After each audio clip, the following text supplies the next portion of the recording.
Halo guys, selamat datang di channel saya kembali lagi di Gear Up Crypto ya guys. Dan semoga kalian semua mengalami hari yang cukup bagus ya hari ini. Walaupun di crypto sayang sekali hari ini nggak terlalu bagus ya. Hari ini adalah mayoritas merah. Kalau kita bisa ngeliat di crypto bubble sekarang ini ada Raydium yang paling terkena yang cukup besar ya, minus 29%, Hyperliquid minus 11% hari ini, INA minus 9%, Arbitrum minus 6%, dan beberapa koin-koin lainnya yang cukup ternama mengalami penurunan. Termasuk Bitcoin ya guys, Bitcoin mengalami penurunan sekitar 0,2%, which is not necessarily that much ya, apalagi Bitcoin ini suka berkecimpung di range 95.000 97.000 di beberapa beberapa hari ini.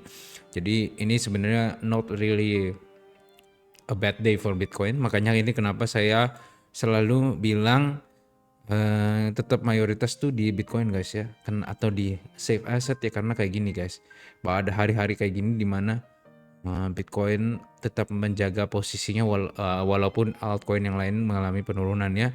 Salah satu yang terbaru juga adalah Pi Network ya guys ya. Kalau misalnya kalian tahu, dia baru launching mainnetnya sekitar kemarin atau kemarin lusa ya. Dan ya dia ada uh, price action dan segala macam, dan hari ini dia mengalami 0,6% naik ya.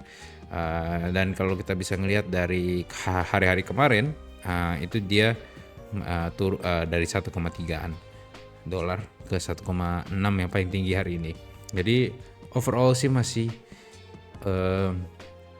di daerah dimana dia launching at. Tapi ya kembali lagi, saya juga nggak gitu tahu tentang Pi Network, jadi saya nggak akan komen banyak. Mungkin nanti saya akan riset dan mungkin akan memberikan review menurut saya sih preliminary ya. Saya nggak gitu suka ya projectnya ya, karena menurut saya ini intinya sama kayak tap to earn, just in a different way ya kan, karena kalian mining Pi token ini dengan cara kalian pencet tombol di websitenya. Obviously it might be oversimplified, maybe I only take the bad things ya from what I heard. Aku dapetin cuman yang jelek doang dari apa yang aku dengar mungkin.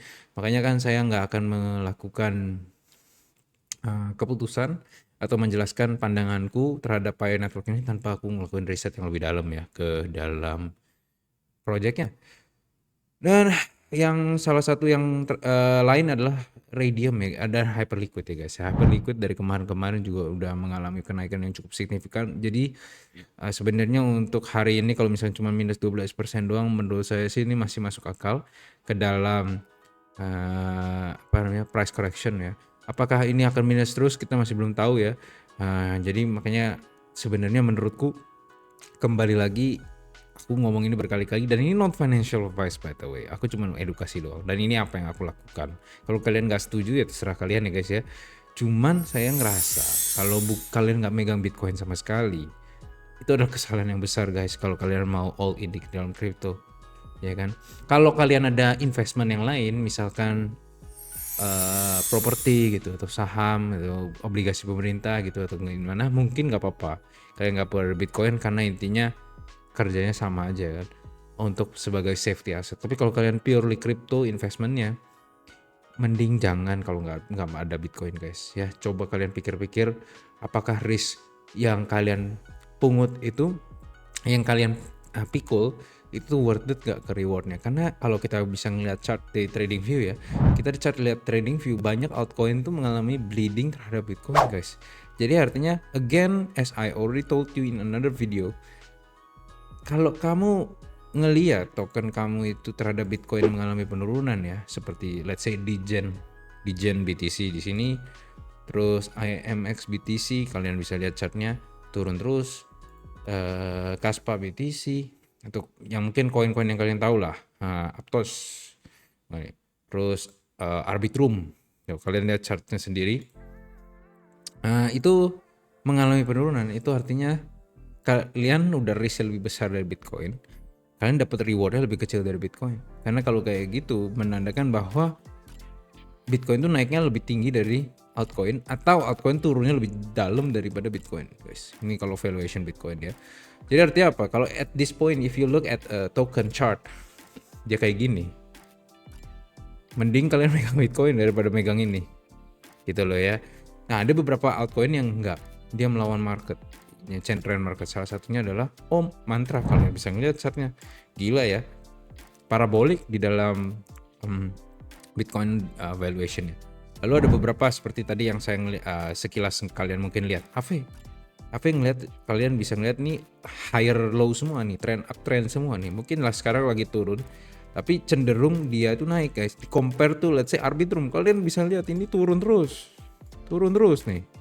Sejak Januari 2024 guys. 1 tahun, ya pas 1 tahun 1 bulan turun terus terhadap Bitcoin. Jadi at that point, mungkin ada naik sedikit lah di sini. At that point, you're better off just buying Bitcoin guys, ya kan, daripada buying Arbitrum. Okay, that's what I want to emphasize ya. Jadi aku mau emphasize bahwa Bitcoin valuation is key untuk menentukan risk position kamu. Kalau USD valuation-nya itu dipakai untuk menentukan kapan kamu mau beli, kapan mau jual dalam bentuk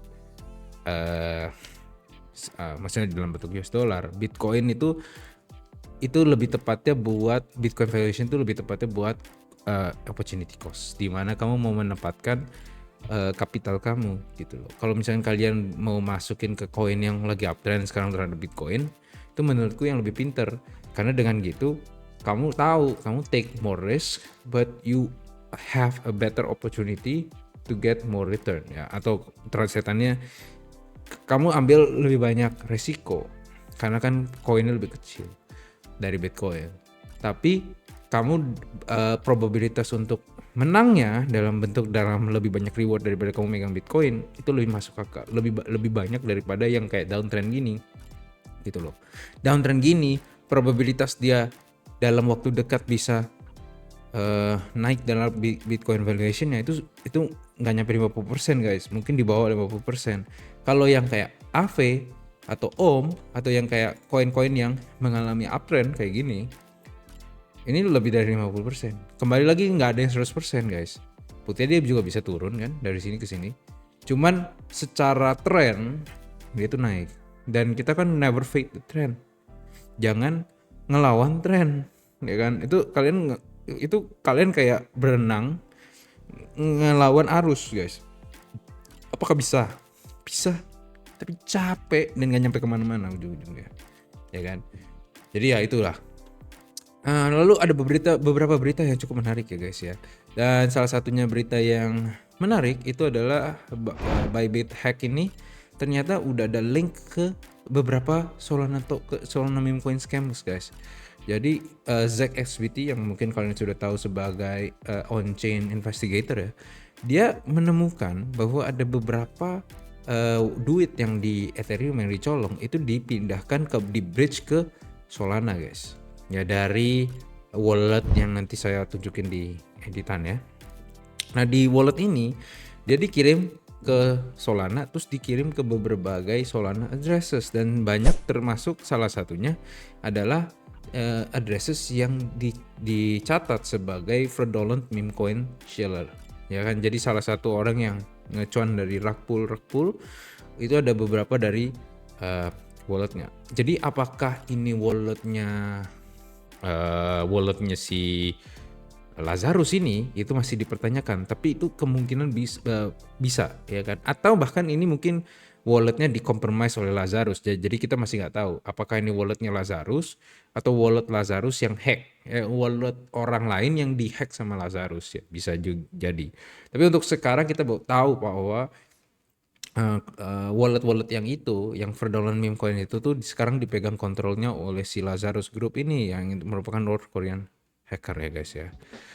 Lalu kalau kita bisa ngelihat juga, ini ada berbagai macam scam yang di Solana mulai keluar ya. Kayak Solana ini sekarang a search of fraudulent activity gara-gara meme coin, pump and dump, salah satunya adalah Libra. Jadi dengan ada tambahan dana masuk dari Ethereum masuk ke Solana ini tidak mengguguhkan, tidak menimbulkan kepercayaan ke dalam Solana ya.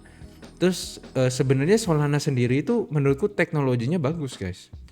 Cuman orang yang make aja ya yang ngaco, ya kan. Jadi kita jangan benar-benar salahin Solana sendiri, menurutku ya salahin orang yang make. Akhirnya kan sekarang kalau kita bisa ngeliat Solana punya aktivitas dan market impact, kita melihat ada kayak kira-kira 40% decline dari 15.6 million active addresses ke 9.5 million dari November 2024 ya guys ya.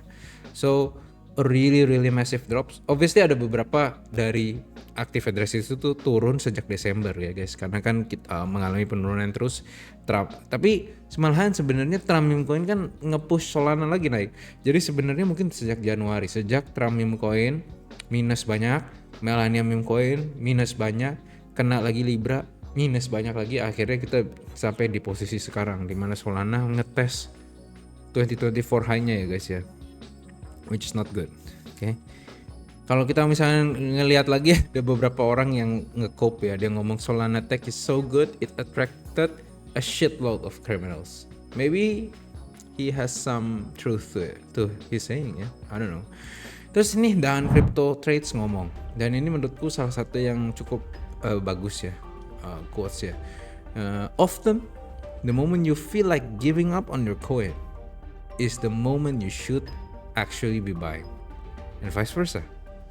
The best long-term buys I've done are the ones I did while feeling sick in my stomach from all the pain we endured weeks or months before. On the other side, the worst buys are generally the ones where you feel you don't have enough after prices have already gone up. Lessons in there. Okay? Dan aku ngerasa ini ada benernya ada salahnya. Ada benernya gimana?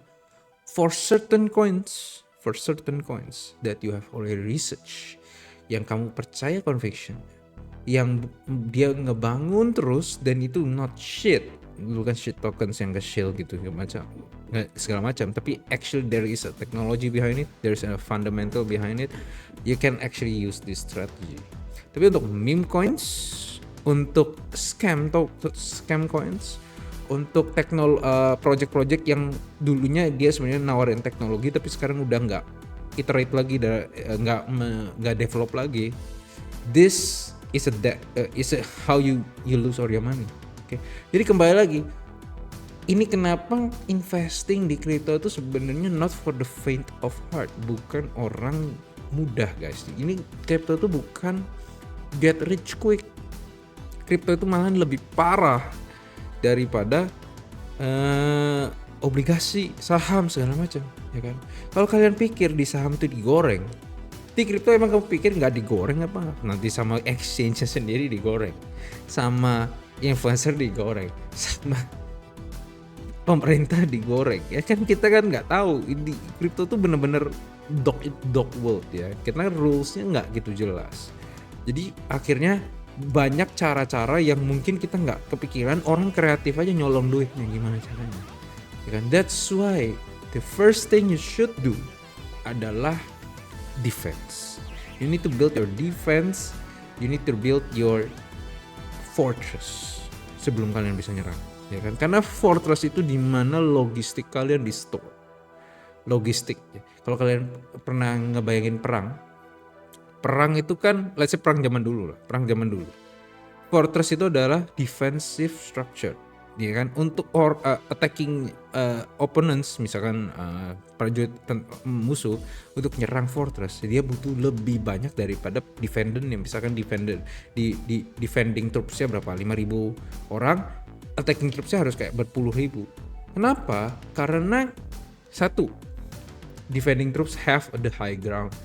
Dua, fortress itu typically dibuat di daerah-daerah yang choke point atau daerah-daerah yang bisa di defend dengan gampang karena udah di planning oleh yang pembuatnya.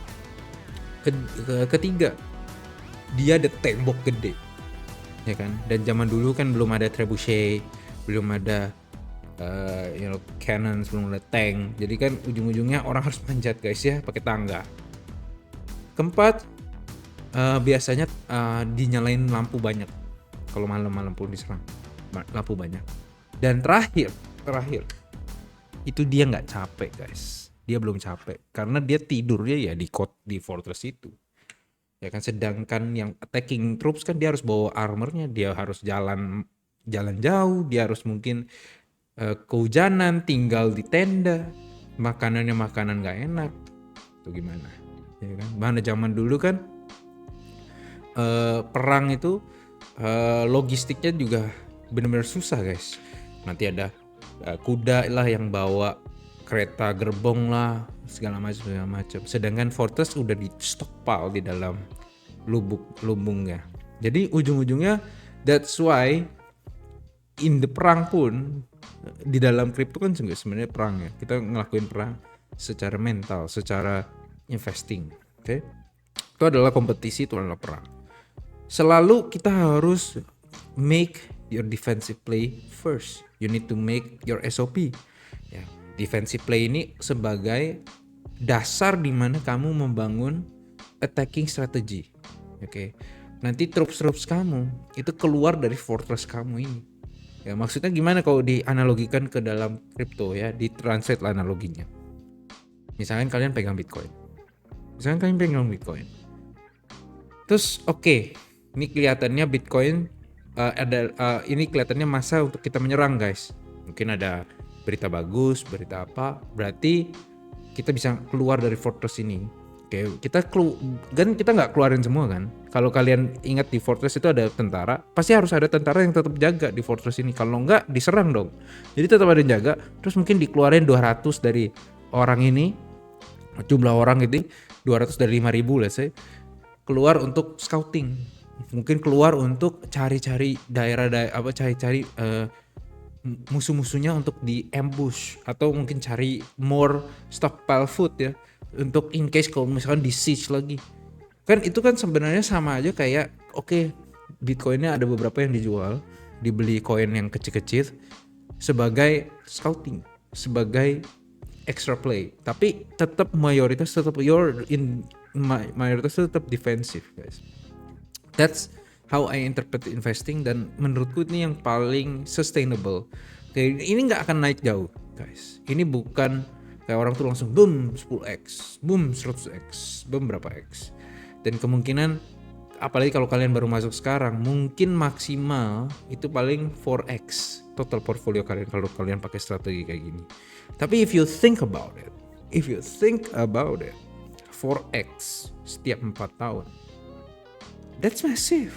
That means that each year, setiap tahun, kalau kita umpama ngomong kalian dapat 4x ya, portfolio kalian, setiap tahun itu kalian dapat 2x guys, maksudnya 100%, tanpa compounding lagi, Kalau ada compounding mungkin berbeda lah perhitungannya. Tapi kalau let's say kita nggak pakai compounding, kalian bagi rata 4x itu kalian bagi 4 tahun, kalian dapat 100% per 1 tahun guys. Oke, per 1 tahun. That's insane. S&P cuma return 10% per tahun average.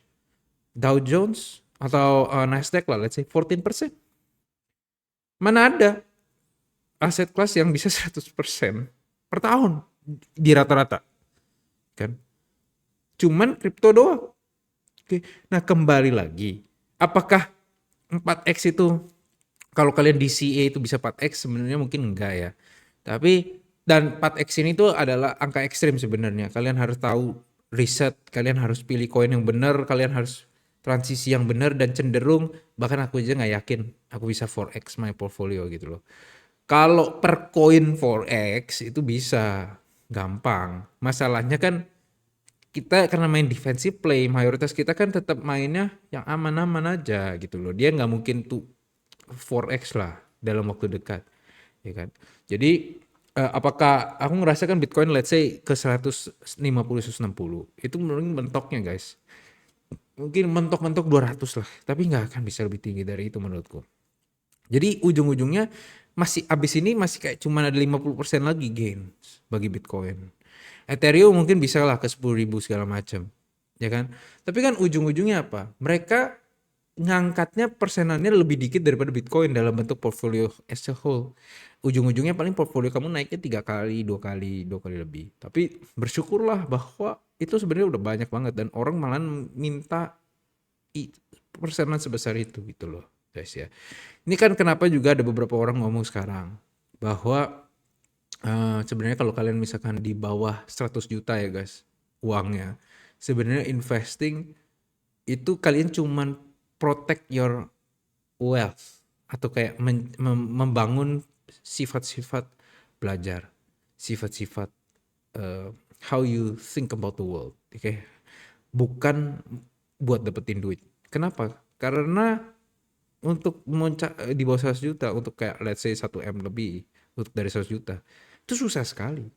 Kecuali kalian ambil risk dan itu pun hoki-hokian ya kan. Dan kan kalau kamu udah hoki sekali, kamu jajal lagi, kamu hoki lagi nanti kena guys. Ya kan?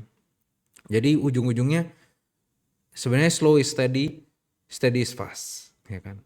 That's makanya kenapa menurutku tetap kerja, tetap dapat gaji, dapat passive income, dapat side hustle, mungkin dari situ kita bisa tambahin terus ke dalam investasi kita ya. Terus kalau misalkan kalian tertarik ya juga masukin coba ke obligasi pemerintah.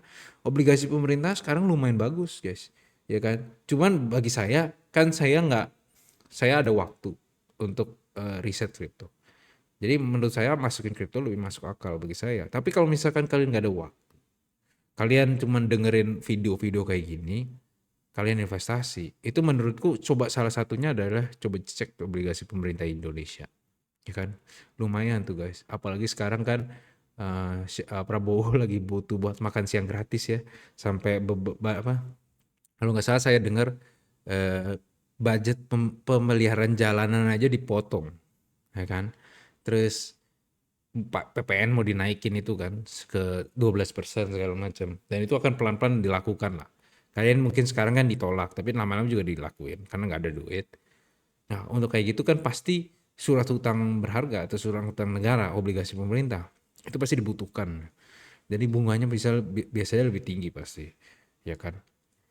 Maybe it's one of the games ya, gitu. Anyways, that is all for this video. I'll see you guys next time. Bye-bye.